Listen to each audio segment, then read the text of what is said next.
Ja, schönen guten Morgen auch. Good morning, everyone. My name is Bastian. As was the case in previous years, today I'm going to inform you about travel technology trends for destinations. I zoomed in on 3 important trends and developments that I would like to elaborate on in the course of my presentation. Let's start off with the DMO as an enabler. What does that mean? Those of you who were here last year will know that technology at this day and age needs to be thought along the customer journey. I don't develop technology for me as a destination, but I zoom in on the entire chain. Hopefully in the last 12 months we've all implemented and become aware of it, and we're all very well prepared. And we've really geared our technologies towards the guest and offer the perfect online services. But if we look at the customer journey, inspiration, information, booking, the travel as such, and the post experience, then this is all fine. But let's be honest. What really matters for the guest is the service as such, the hotel room. It might be a nice breakfast. All these are the kind of things which leave behind a positive impression. If I provide a good service in the final destination, then I will recommend this service, be it a hotel, be it a service, be it whatever. And this is how the image can be defined, the quality of a destination or of a region, of a DMO as such.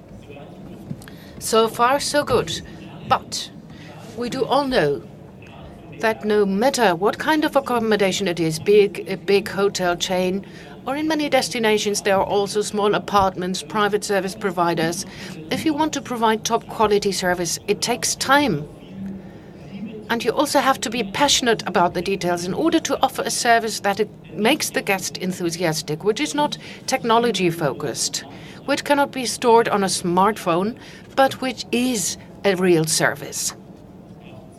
This takes time, it takes a lot of efforts. And all of a sudden things have changed very profoundly. Everything is different.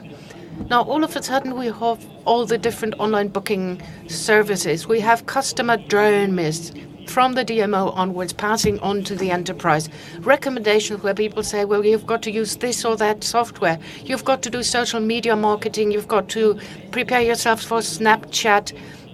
And you've also made hotspots available at the final destination. For a conventional service provider of services as such, within a DMO, this is simply too much. Why and when should he be able to do that? He is responsible for passion, for the detail, in order to provide excellent services on site. And this is where the DMO comes in. Conventional is no longer enough. Conventional for companies, be it accommodations, be it bike rentals or whatever, within a destination, this is not enough anymore. In addition to that, over the recent years, we have observed that there are many new players which have entered the market. It's no longer only the members in the Tourism Association or within the DMO, but there are many other players along the entire customer journey which have emerged in the market. And they also influence the image of a market, the service, the experience of the client, be it in the field of accommodation, be it with completely new services such as Airbnb. They offer, for example, flats, or they offer you that you can visit the carpet up in the mountains and you can produce your own cuckoo's clock. All of a sudden, service providers have emerged in the market which contribute to the perception of the destination of the customer. There are not only new players in the market, but all of a sudden there are also new guests in our destination. Still for cell phone best ages, we've got the vegetarians, people who eat vegan. Lots of different new target groups. We've got the young travelers. And all of a sudden, things that used to be acceptable in the past, things that were acceptable such as a nice hotel room and a nice breakfast, this does no longer suffice because people have different needs. You need Wi-Fi everywhere. Hotspots are on demand each and everywhere. And this is why with our holiday flat accommodations, you've got to make all this available. You've got to prepare for all of this. And as part of our daily routine, this will not be possible any longer. And this is where the DMOs come into play. What are the conventional tasks of the DMOs? when we talk about it. What do the DMOs do? Well, these are the marketing agencies, where to go, what to do, and where to stay. This is simply marketing. They pass on information, but this is no longer enough. With regards to the aforementioned developments, this is no longer enough, as I just said. You, as destinations, are now kindly asked to think about the product once again, because we make much more of an effort to market our destinations and our services, and we try to make them even better when we present them to the outside world with new technologies in the social media, as our destination, as a special event, and all the like. And if you put on a virtual reality glasses, you know that this is great. If you can go on a safari with a virtual reality glass, and if you're so close to the line, it's a wonderful experience. But if you go on a real safari, it will not be possible for you to come across the hippo, the lion, and 5 giraffes within 5 minutes only. The experience we raise in the customers become ever higher, but the service doesn't catch up with that. And this leads to an ever-widening gap between the expectation on the part of the customer and the experience gained by the client. And we all know what this leads to.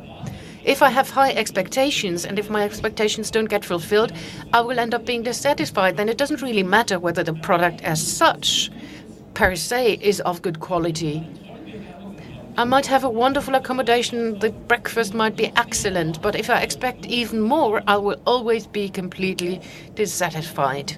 And this is one of the main reasons that we should not lose sight of as DMOs. The core product is the service as such, is the service provided. And this brings me back to the DMO as an enabler. Support the people, support your service providers, the accommodation service providers along the entire customer journey. Help them, support them as much as you can, because they need to understand the developments and the new trends and make it possible for them to use new technologies. On the other hand, you should also help them to do what they should do. And this means that they offer good, reliable, convincing products, good services, friendly staff, skilled staff. And don't create quality in the region on the basis of more and more resources such as social media and the development of some Snapchat campaigns. And don't let the product suffer from it, but keep your product clear from that. Now, how can this be made possible with technical tools? Now, on the one hand, of course, you need platforms for cooperation and exchange. Why not give the companies the opportunity to exchange certain experiences with each other? As a DMO, you can offer a lot of these services with a lot of approaches. Rhineland-Palatinate has established a tourism platform which was developed together with our colleagues, and it works really well, not only at the federal state level, but also at local level. And if you combine an online platform with a meeting of regulars at a bar, which it really needs in order to acquire some new service providers, why not go for it?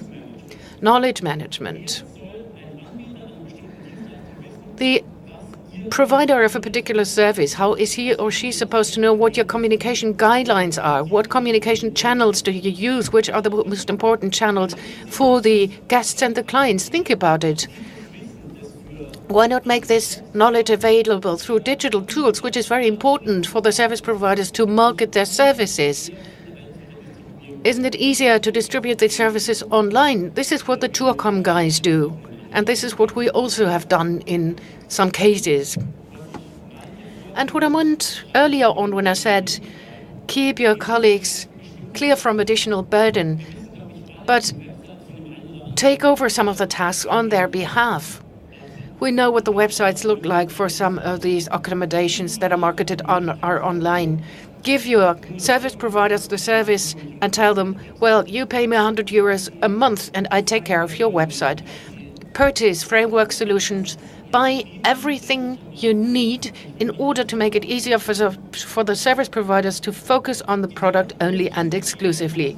The second big issue that I would like to talk about is the DMO as a data manager. What does it mean? There's so much data available to us as DMOs. We have POIs, tours, accommodation, and lots of other things that we have to bear in mind. In best of all cases, this is stored centrally, but normally we have at least 3 times as many databases. But what do we do with the data? How do we use the data? We hardly use the data at all. We always move around in circles. It's nice to have, it's nice to look at, but we hardly ever use the data appropriately. Why? We're saying, well, this is my data. I've got to take care of that. I'm not going to make this data available to anyone. Why? I think Google is really doing an excellent job and shows us what we can achieve if we make our data available, if we just open up our databases. Now, these are the sites that you can run a web search for with Google. But this does not only concern sites in a particular region, but it happens at all levels. You can look for particular destinations, you can look at flights, hotel accommodation, you can look at different events, and all this information can be retrieved from the central database. Google is just one example, but it only works if you set your data free and make it available to others. Google Trips, let's use that as an example. It's a very good example that goes to show how open databases can provide the customers with new information and services. Our colleagues from Mount Lytix or GEOS often use services for data utilization which provide an extra benefit to the client. What does this mean? Well, you as a DMO, you know your guests inside out. And that becomes possible if you can't only access your own data, but all the data that is relevant for a particular region.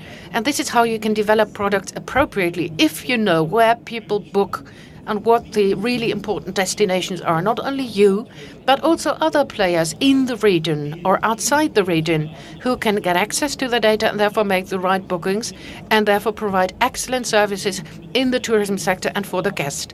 And of course, we can improve the experience on site. The more we know about the client, the better we can offer targeted services and recommendations and the like. So, hands off the data. And the third point I would like to talk about means that DMO knows no limits. Some of you might say, oh, come on, Hilla, that's nothing new. But unfortunately, people are not really aware of it. It's still a very big issue. There are certain limits, full stop, but not for the client. The client knows no limit. He doesn't care about limits, be it the borders of DMOs, federal state borders, county borders, regions for local public transport or national borders. Those of you who suffer from these borders are the guests themselves. Local public transport, let's use that as an example. I have a DMO which covers various different counties. If worst, it goes even beyond the borders of a federal state.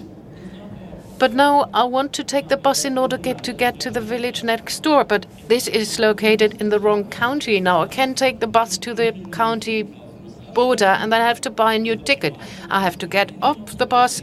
In the best of all cases, I can use my mobile phone. But in the worst case, I've got to get off the bus, buy a new ticket, hop on a new bus. This is a total disaster for the client. This does not only relate to local public transport as a simple example, but it contains the entire information chain along the entire customer value chain and customer journey chain. Last year I said, think customer-oriented when you set up your own database and your own infrastructure. Think of possible cooperation strategies in the interest of the client. It will be of no help to you if you try to close your borders to the neighboring region or the federal state next door or the next district or whatever, because these borders do no longer exist for the client. Create interfaces, use frameworks in order to improve the quality of the information that the customer expects, which he might be used to in one district, but which he doesn't get in another district. You need to improve the quality of your information. Think big. Think at state level. And don't think of districts or counties only. Don't think of your own island, your own district, your own DMO. And don't think about what happens beyond it. And don't try to find what's happening outside of your DMO. Sometimes it's easier said than done because many people say politics are more important than products, but for the guest experience, it is of the essence. Conclusions. In a nutshell, once again, what are the three most important points that I would like you to take home with you? They are two very important for the discussions that you will have with different service providers here in the halls of the ITB Trade Fair. Zoom in on what's happening inside. It's very good that technical solutions are available, but don't forget the product as such. And, take your hands away from the data, open up data silos, and make your data available. Make it possible for new services to be developed because the client's experience along the customer journey needs to be improved. And last not least, think about potential cooperation strategies along the customer journey and tear down the walls to the neighboring district. Thank you. It was a pleasure.